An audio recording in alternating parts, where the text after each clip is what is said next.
working, but on my desktop is not. Weirdness. So, I mean, Messenger came across my phone. It didn't come across my computer. So I couldn't just click it.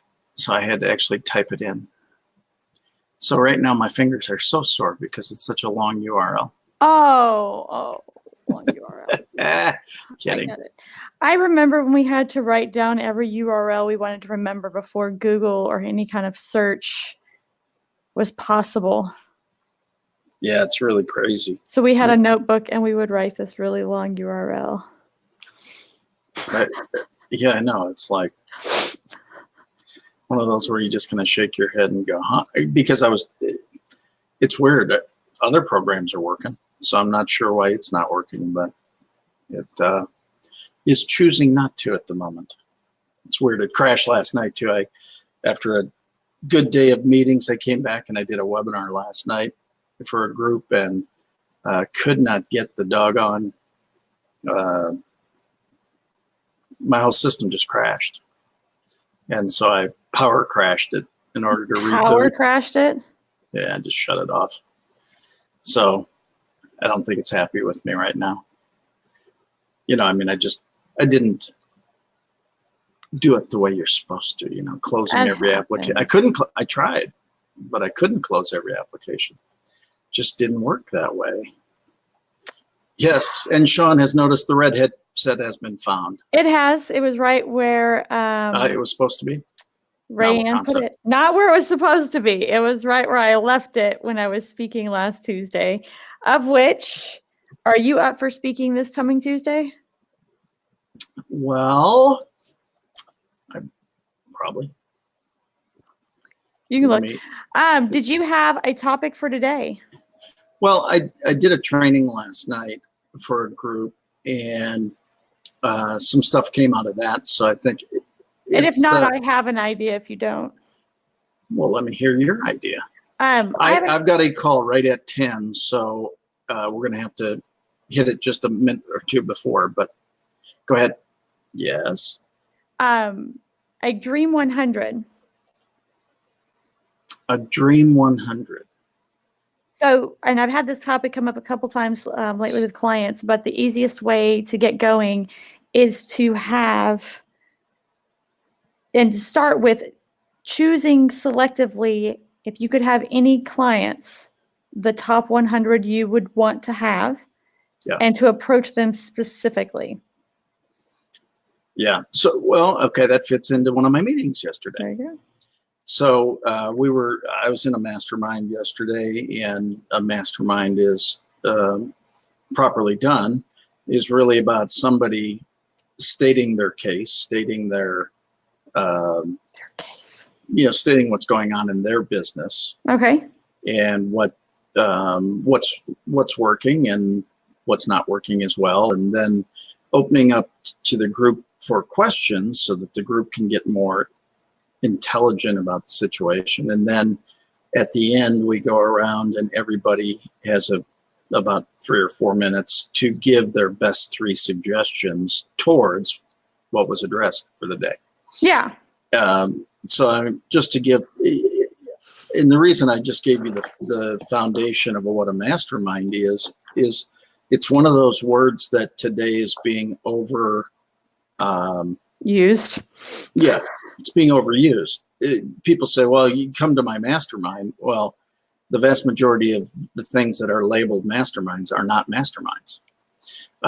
Napoleon Hill said in Think and Grow Rich, a mastermind is when 2 or more minds come together to create a third and greater mastermind.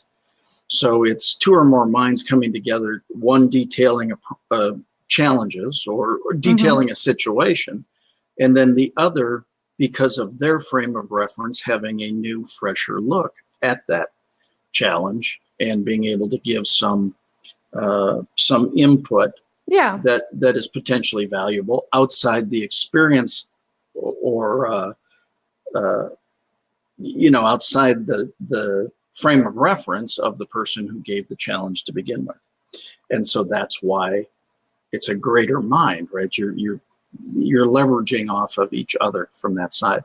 So as an example, this person shared that they were very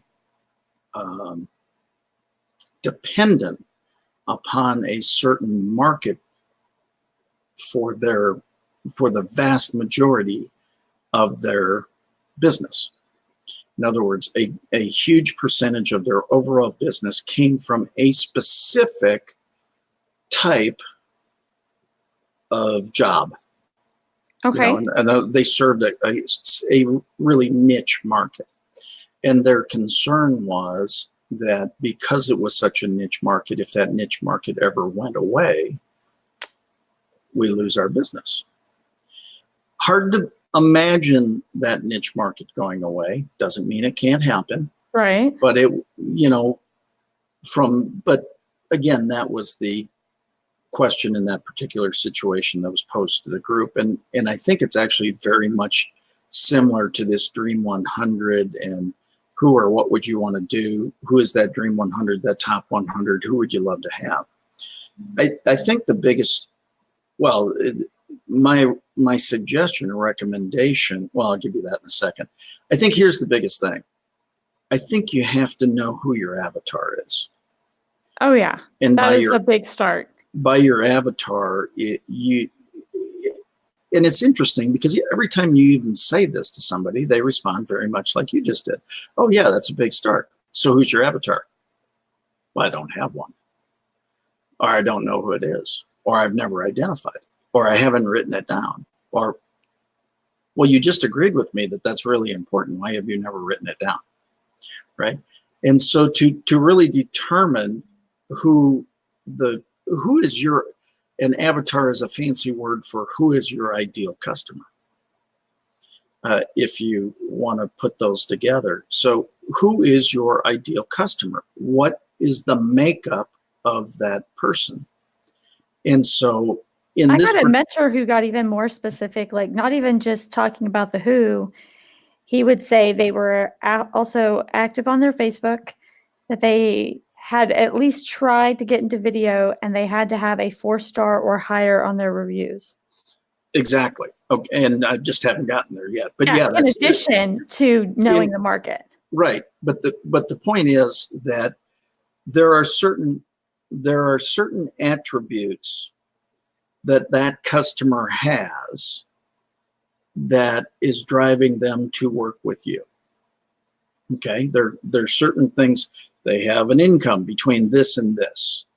They have a job title that's between this and this. They have in other words, there are definable attributes on who that ideal customer is.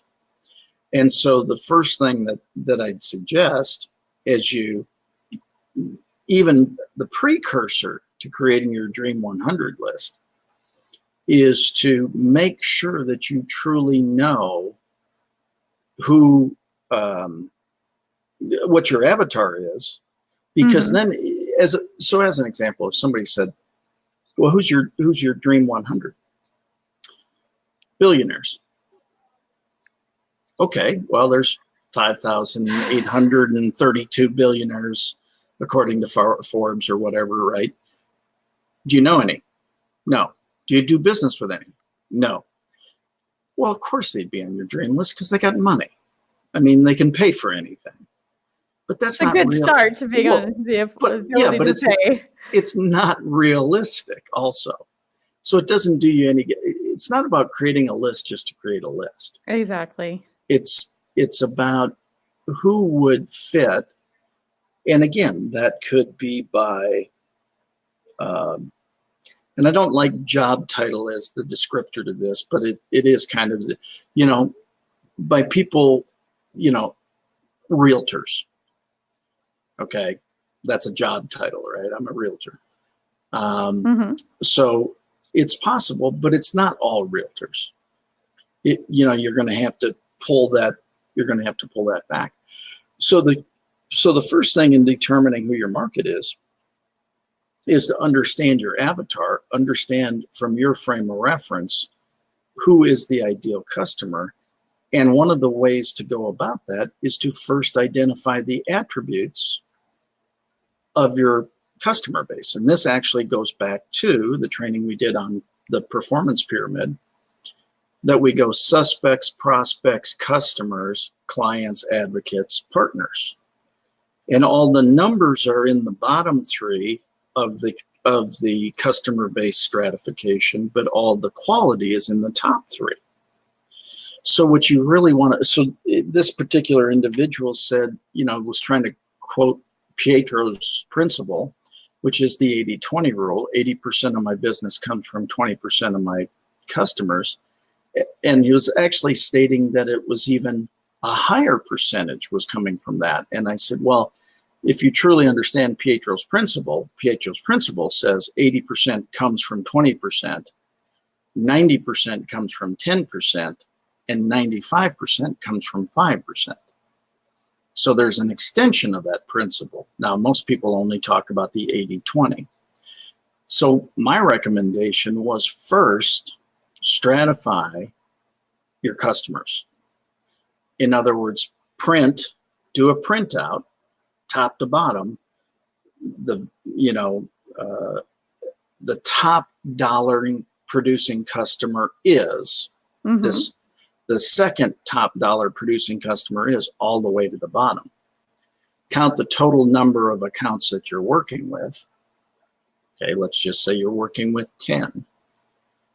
Look at the top two and truly evaluate in your total dollar revenues, do those two represent 80% or more of your business? One of the reasons that you do this is to then further define who your ideal customer is. Existing. Right, your ideal existing customer. So because you have one set of clients, those may not be your ideal. Exactly. They might be a complete pain in the butt. They might be, you might have to compromise. Pricing is a possibility. Hopefully you don't do that. Hopefully you wouldn't compromise your integrity with them. But the point is, your question is, how do you create that top 100 or that dream 100?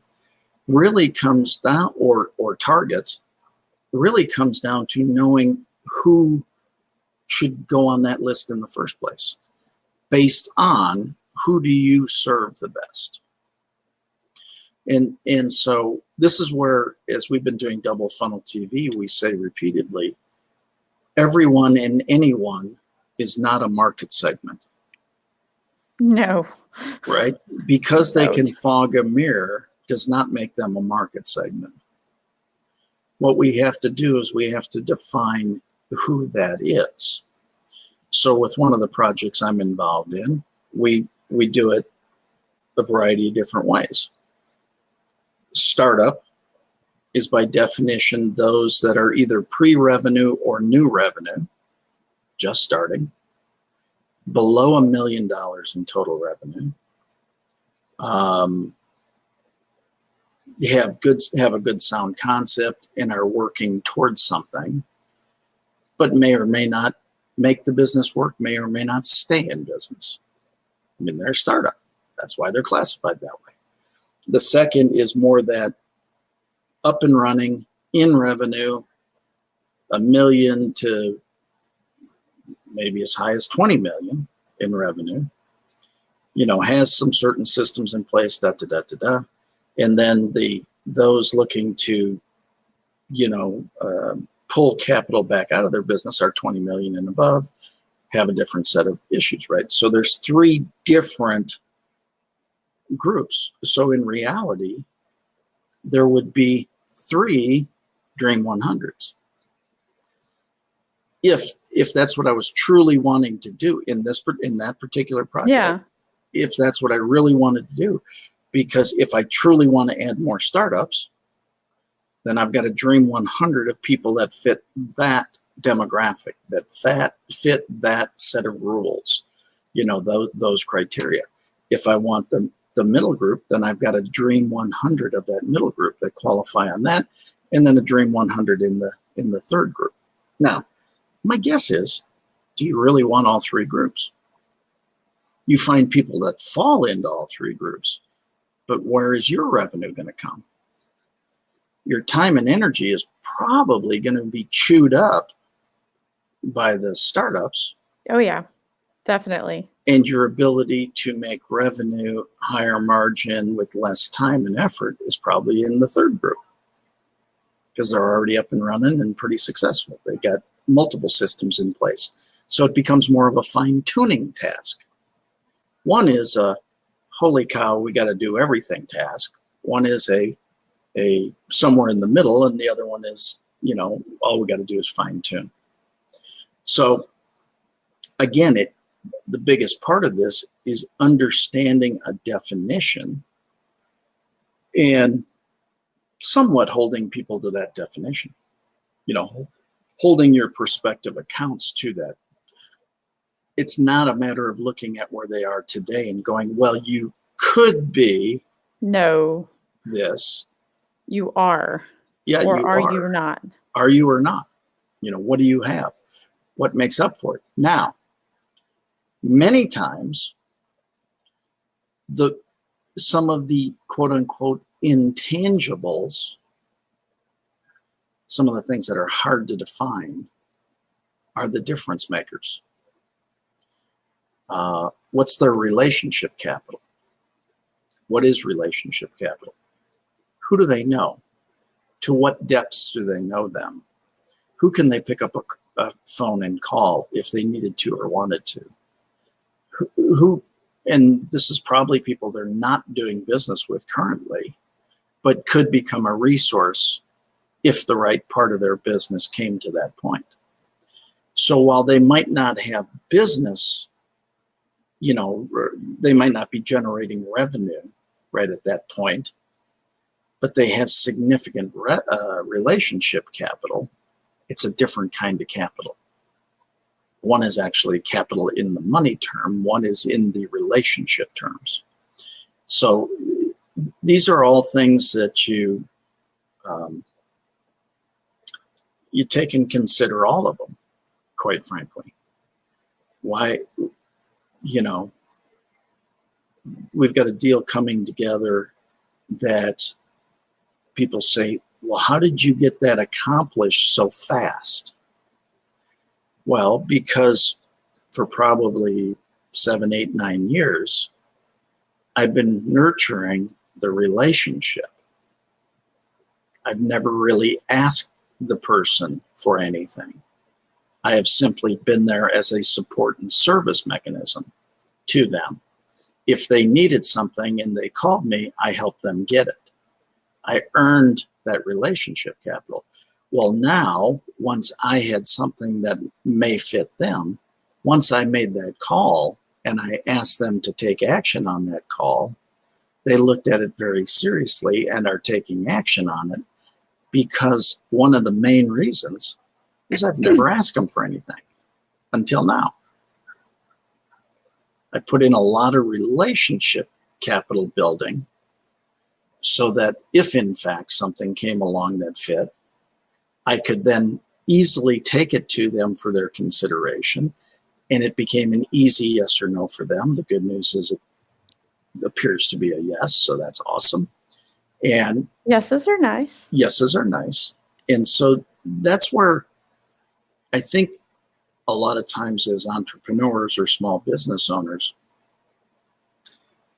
we get tunnel visioned into, this is how I'm going to do something, and I'm going to do it with these people. But you've constantly got to be looking outside to, the best way that I can equate is if you've ever saw somebody in the circus or in any kind of act that's spinning plates. You put one plate on top of the stick and you start it spinning, and then you put the second plate and then the third plate, and sometimes you got to go back to the first plate to get it spinning, spin it a little faster again, and you have to go back and forth between them to keep all the plates spinning. Welcome to being an entrepreneur. It's because everyone spins at a different rate. Everyone is at a different position in how much momentum it's got. That's the art of it. That's the art. You've got to learn to spin a lot of plates. And so, quite frankly, the better you are at keeping them spinning properly, but being able to know when you need to jump back, know when one's wobbling, and be able to do something about it is really important, right? Because you're never going to close 100% of your prospects. I don't know anybody who ever has. Not being negative, not saying that there's not room for improvement. It is what it is.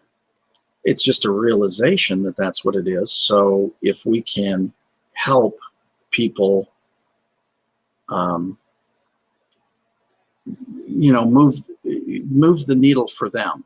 This is where, again, and last night, what this all led to is the foundation of the three absolutes. And I know we talk a lot on the Friday trainings, but the reason I call them foundational absolutes is because they're foundational, right? Crazy concept, super crazy, literal. Crazy concept. Yeah, it's exactly it. We've got to be looking from an others orientation. What's their issue? It's funny because last night I said, and to me, this is a very common sense statement, but as we all know, common sense is not so common anymore. And that is, if it's not logical to you, it's logical to somebody. People typically don't do things that aren't logical. Typically.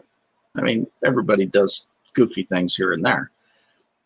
So if you've made this great presentation or you've made this outreach to somebody and they've either deflected you or said no, or this is an irresistible offer and they don't take advantage of it. As a presenter, that's probably not logical to you. But understand it is logical to them.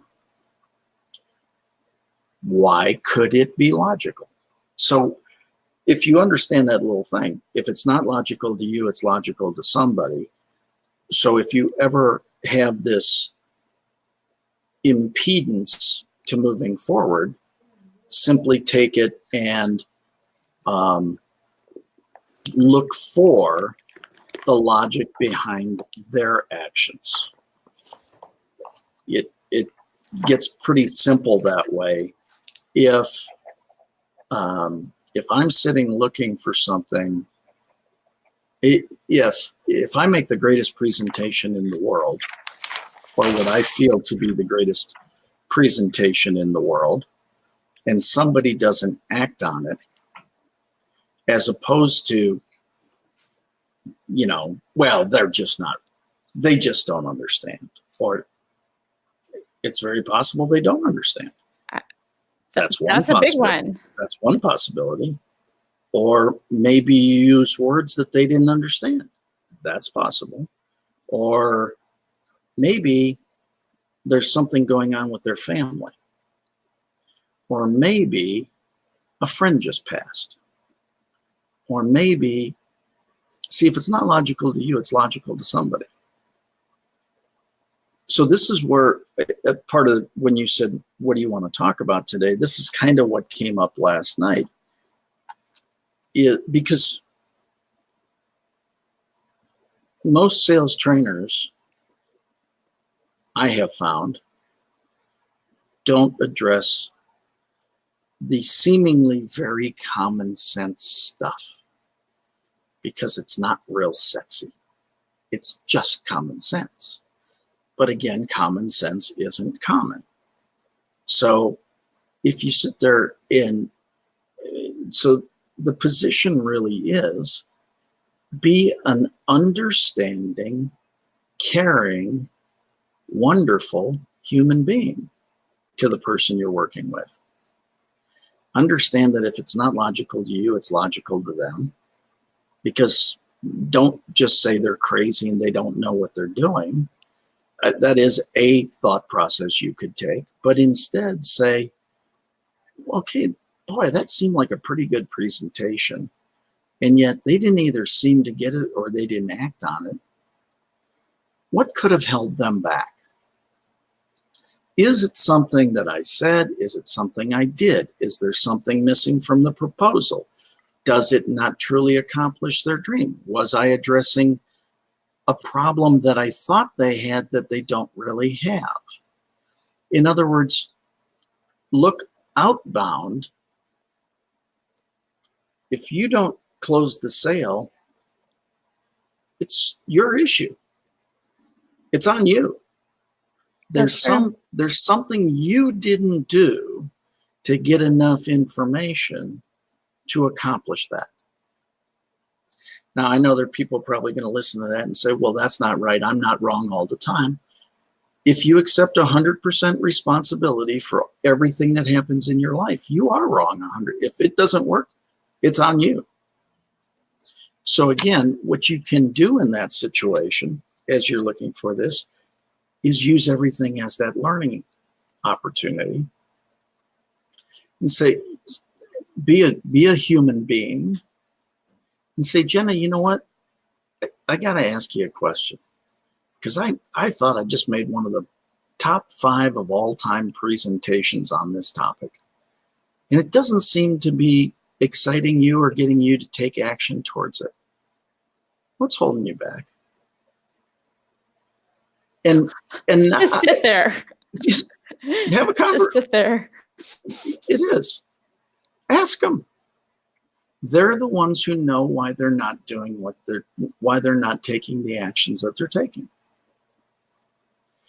And it's interesting because I sat in this mastermind yesterday, and one of the suggestions that was made to this person is, have you ever considered doing lunch or dinner presentations, inviting people in, serving them lunch or dinner, and doing a presentation on it? And the immediate response was, that doesn't work. You just get a bunch of plate lickers. You know, the only reason they're coming is for the meal. The da da da da da da da da. And I said, excuse me, I give those presentations every week. It's what I do for one of my clients. And they all kind of looked like, what? And I said, here's the difference. If you go into it with these people who show up are just a piece of meat, that is what happens.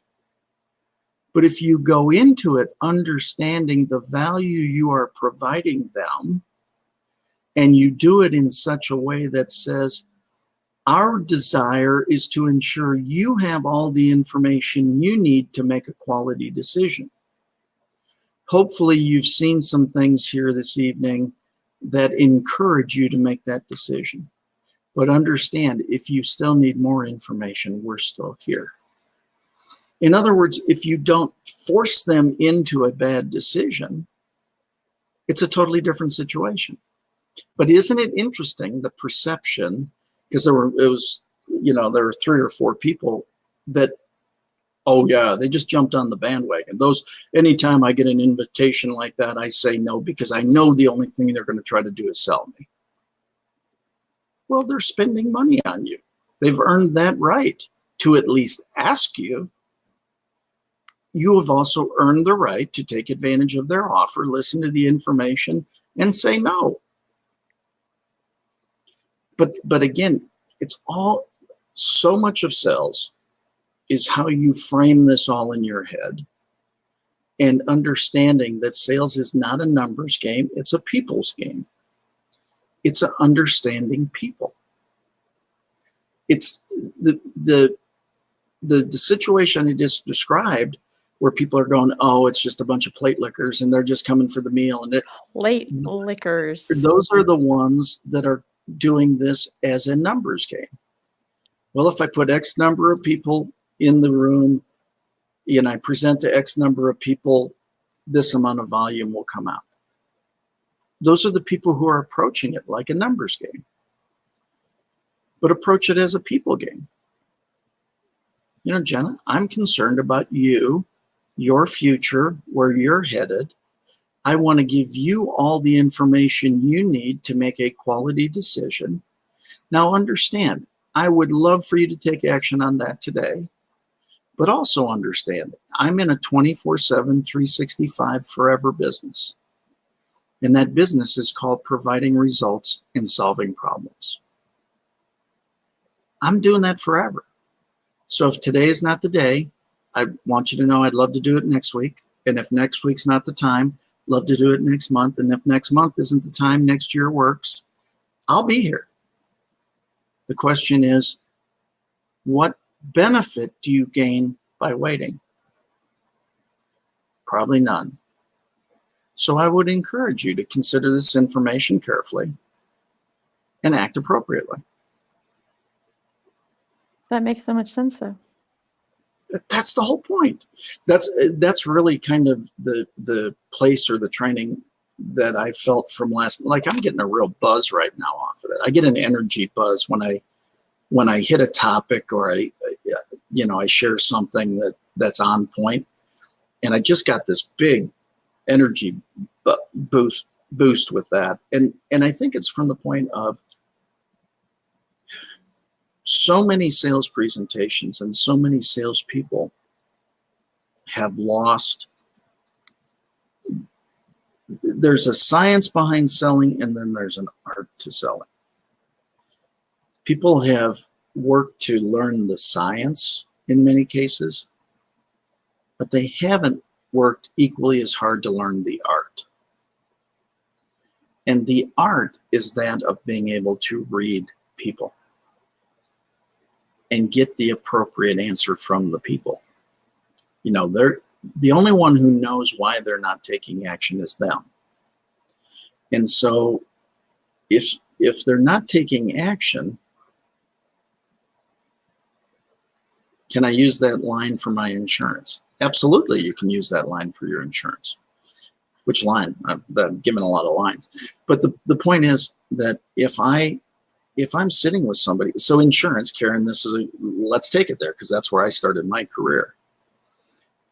As a insurance agent, I understand the benefits that can be achieved by having life insurance protection. And so the peace of mind, the comfort you get, the knowing that it's not just about you, but it's about those who care about you. And it's about those who depend on you.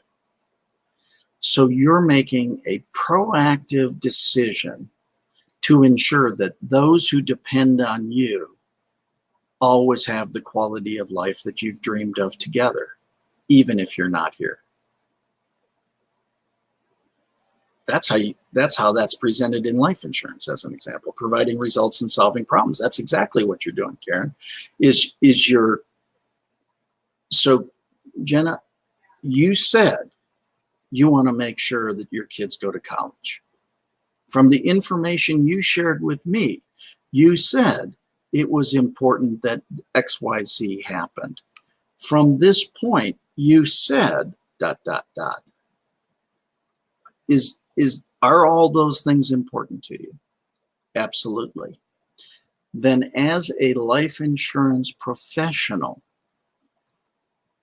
it is my invitation to share potential solutions to that, to ensure that your desires come through. See, what you do is you make the product selection the default position. If you truly want all the things that you shared with me for your kids in the future, what do you think you have to do? Well, I probably need to get a policy.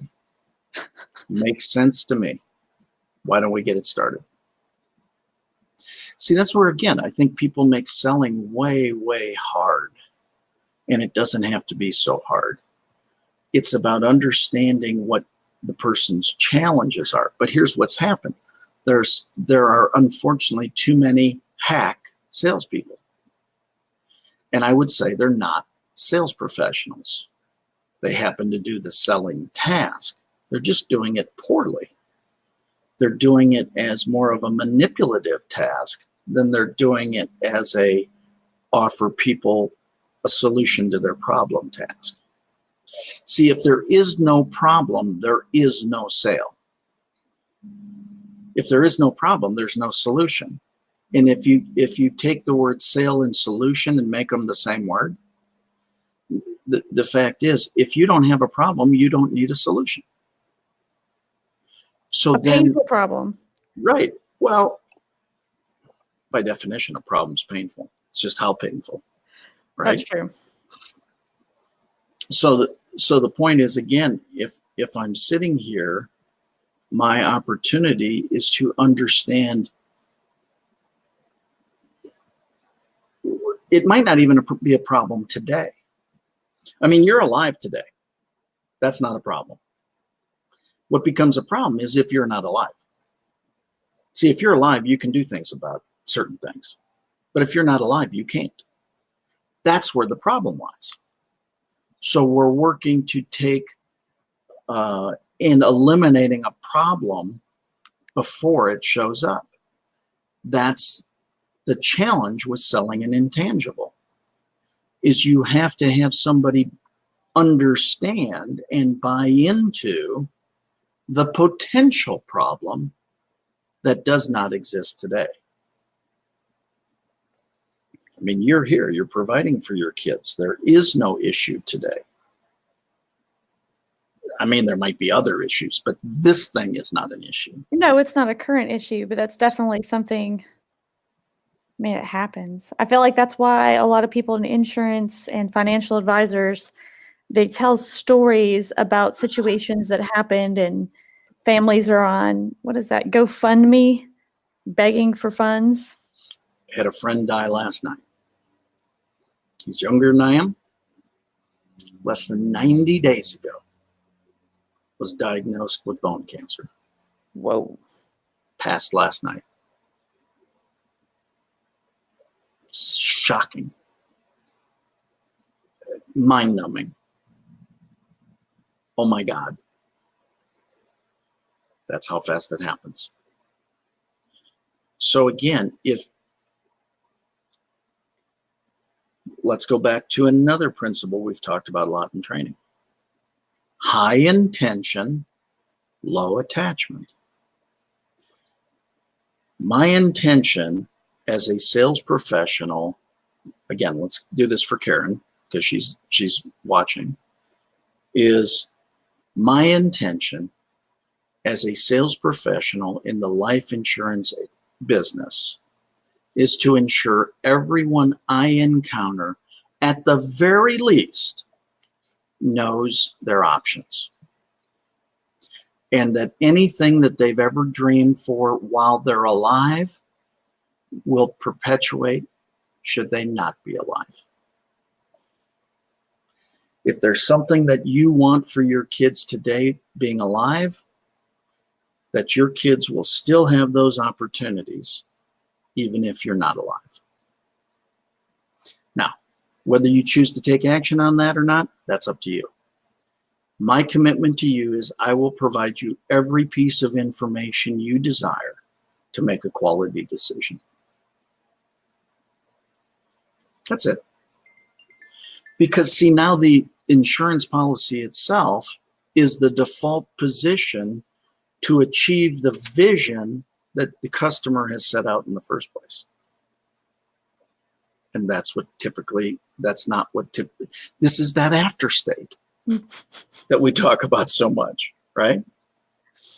The reason you put people into the after state is not a technique, although some people could call it a technique. It's called reality. You have to get people to see the end result, because that's what you're actually selling, is the end result. You're not selling the insurance policy. You're not selling a funnel. You're not selling digital marketing. You're selling the after state of what happens should they take advantage of those products, goods, or services. And so that's why it's so important to understand this what your task is. Your task is to find out what their desires are,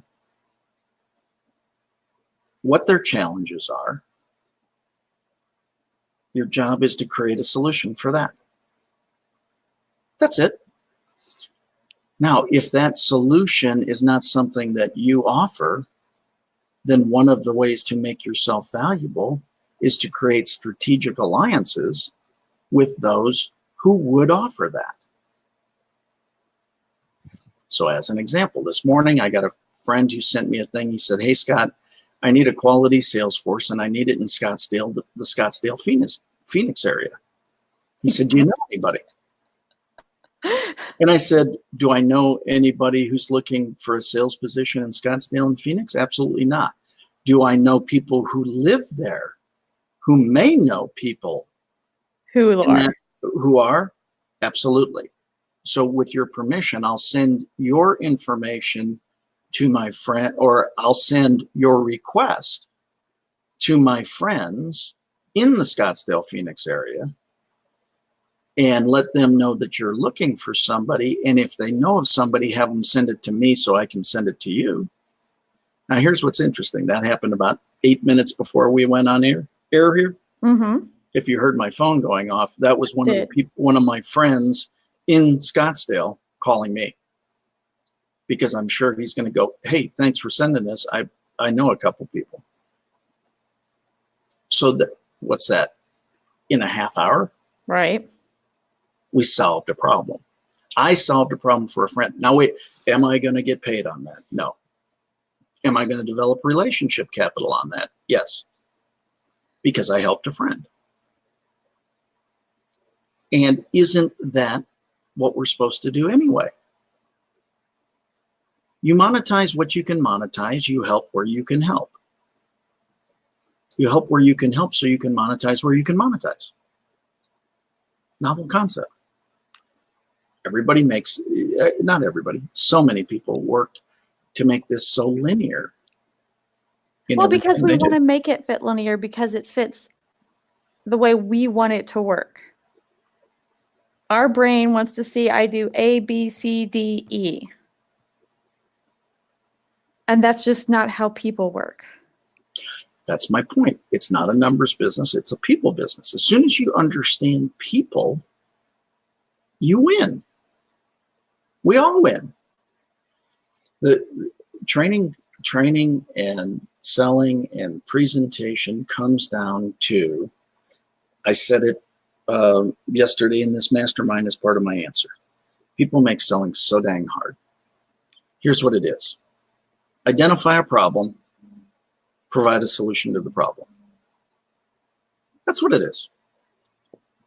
If there is no problem, there's no potential for solution. So if I say to you, "Jena, it seems like you've got yourself pretty well taken care of right now, but I know that life throws you curves and circumstances change. And should any of that change, know that I'll always be here. Now, that being said, would it be okay if I check back with you, I don't know, say every 30, 45 days, just to touch base, say hi, and see how things are working in your world?" Yes. Thank you. I'll give you a call, or I'll drop you a line, or and then what do? You program your CRM or your calendar to pop up a reminder that says, "Call Jena, say hi, see if anything has changed in her life." Because today's activity does not determine today's volume. Today's volume was determined by what you did 30, 60, 90 days ago. Today's activity determines what happens 30, 60, 90 days from now. The chances of you walking up to somebody that you've never met before and them going, "What? You're a life insurance agent? Oh my God, I was hoping somebody would walk up to me on the street today and try to sell me life insurance." That happens exactly never. So So again, the point is that you've got to create the relationships in advance of needing to leverage the relationships. That's what selling is. And so anybody who sits there and says, well, it's just all about CRMs and it's just all about this, and no, it's not. It's about they with the most information ultimately win. Better refined, they with the most information that act on it consistently win. This is why I like CRMs, because you have all that information in there. No doubt. It's a great place. And it's not limited to you, because that becomes the other issue. If you have an organization, you're now dependent on one person's brain and the relationships they've built. But if they've kept up with the CRM, somebody else can slide in. Right. But potentially slide in. But would you? If needed. I can slide in, look at the documentation, look at the facts that are listed, and I can know that to go make a sales call. What I don't know is your temperament at 9 a.m. What I don't know is whether you like coffee or tea. What I don't know is that should be in the CRM. You can put that in the CRM. You can put that in the CRM. Great point. You can put that in the CRM. How many people do? I am training my team that when they are making phone calls, the CRM is open and they are taking notes. Absolutely. I don't care if it's that they have a cat named Malcolm, or that they're snarky, or that they like black tea with pepper in it. Put it in there. In addition to the selling stuff. Totally agree with you. That's the point. So you do one of two things. If you're more mature, like me, you've learned your entire career to hold that information up here. I mean, this is how we were trained. Now, we also had the one card system. And the one card system was having a deck of these things called index cards that had your name on it, and all your information was written on this card. And on the, let's see, today is the 24th. I would go to the 24th tab. I would pull out the cards and say, oh, these are the calls I need to make today. Oh, then I need to file them 30 days from now. And I would put them in next month's divider. Yeah, that's called the one card system. That's the way it used to be done. Now, that's where if our CRM goes down and we're relying that all the information is there, we got a problem. See, that's why, again, millennials are depending upon this for all their knowledge.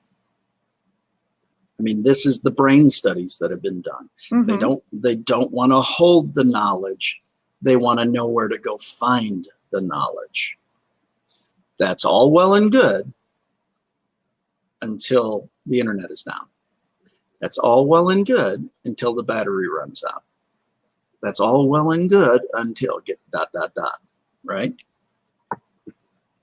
So that's why there is an advantage to be able to do both. Yes, I use CRM systems. Yes, I use things that log that information. Contact mapping is a great new app that some friends have developed to be able to map your contacts. It's an amazing contactmapping.com. Great product, right? It allows you to now remember those little things because you put them into your phone immediately upon doing it. So the point is, yes. That's interesting. I don't think I've heard of that one. No, that's why I'm sharing it. It's a great platform. Some friends developed it, and it's taking on some and what did you say the name was and how to spell it? Contact mapping. CONTACT mapping. MAPPING.com. Contactmapping.com. Oh, it is a .com too? It is also a .com, but okay. It's really done with an app that's available in the App Store. And so anyway, hold on 1 second. Hold on. I'm just going to do this for fun. I just grabbed a picture of the screen. See, I do it the old-fashioned way. I jing it. Talking about the website? No, I was just jinging the picture of you and I here on Be Live because I'm going to send it to my friend because he's a good guy. Went to Boston University and is a huge fan of all their sports teams. Find exactly what you're searching for. See, that's the point, is being able to pull up that information. So now before you walk in, you can refresh and you can remind yourself of the last thing, and it's on your phone. The last conversation you had, the last this, the last that.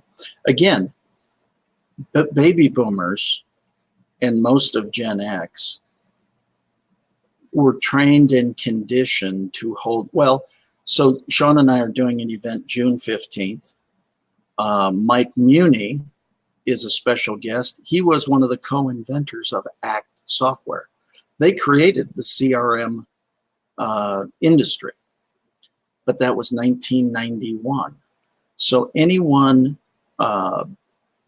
born prior to that really has learned the ability to hold knowledge on these things. But again, it doesn't mean don't also utilize tools when they're available. So anyway, I just see we've got just a couple minutes to wrap up because I've got to get on this other call. But I've got like 3 that came in too. I know. So has this been helpful? I think this is, it's one of those, it takes a while to sink in. Yeah. It's really easy to tell somebody to create a Dream 100 list. I also think once you do the first one, I don't know why you couldn't pump one out every week with dedication. Should be able to. And I think it's one of those you get better with practice. Mm-hmm. But I've also seen it done in such a way that somebody closed 536 clients in 1 year at anywhere from $1,000 to $2,500 in recurring revenue. Nice. Do you keep all those? Maybe not. But even if you got them all at 1,000, 536 clients, all at $1,000 a month, $500,000 a year, not shabby. Not shabby. Not shabby. All right. I got to run. Okay. And thanks, let me know if you can talk on Tuesday. Yes, I can. All right. I will let David know. Awesome. All right. Bye-bye. Thanks. Bye. Bye, guys.